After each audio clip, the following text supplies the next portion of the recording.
کیا آپ اپنی قیمتی گاڑی کسی پارکنگ میں کھڑی کر کے مطمئن ہو جاتے ہیں؟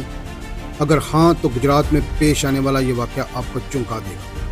ایک بڑا بورڈنگ ہوڈ اچانک گاڑیوں پر آ گرا، کئی گاڑیوں کو نقصان پہنچا اور خوش قسمتی سے کوئی جانی نقصان نہیں ہوا۔ سوال یہ ہے کہ آخر اس نقصان کا ذمہ دار کون ہے؟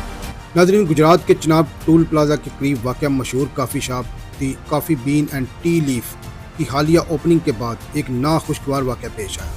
یعنی شاہدین کے مطابق پارکنگ ایریا میں کھڑی متعدد گاڑیوں پر ٹی پوائنٹ کا ایک بڑا ہورڈنگ بورڈ گر گیا، جس کے نتیجے میں گاڑیوں کو نقصان پہنچا۔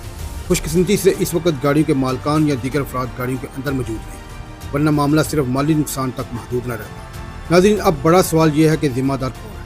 اگر ہورڈنگ بورڈ غیر محفوظ طریقے سے نصب کیا گیا تھا، اس کی دیکھ بھال نہیں کی گئی تھی یا حفاظتی معیار پورے نہیں کیے گئے تھے، تو ذمہ داری بورڈ لگانے والی کمپنی متعلقہ انتظامیہ یا پراپرٹی مینجمنٹ پر عائد ہو سکتی ہے۔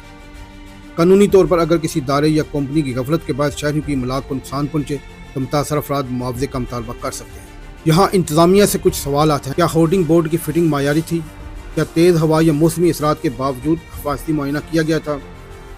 متاثرہ گاڑی مالکان کے نقصان کا ازالہ کون کرے گا؟ کیا آئندہ ایسے حادثات روکنے کے لیے اقدامات کیے جائیں گے؟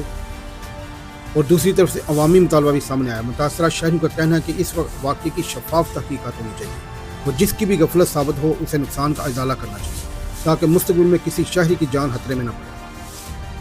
آج گاڑیاں متاثر ہوئیں، کل خدا نخواستہ کوئی انسانی جان بھی جا سکتی تھی۔ پارکنگ ایریاز، ہورڈنگ بورڈز اور کمرشل مقامات پر حفاظتی انتظامات صرف کاغذی کارروائی نہیں بلکہ شہریوں کی جان و مال کے تحفظ کا معاملہ ہے۔ میں ہوں مختصر ڈار، مشرق نیوز ڈیجیٹل کے ساتھ۔ اس کے ساتھ ہی ناظرین، مجھے دیجیے اجازت، ملتے ہیں اگر کسی نئی معلوماتی ویڈیو کے ساتھ۔ اللہ حافظ۔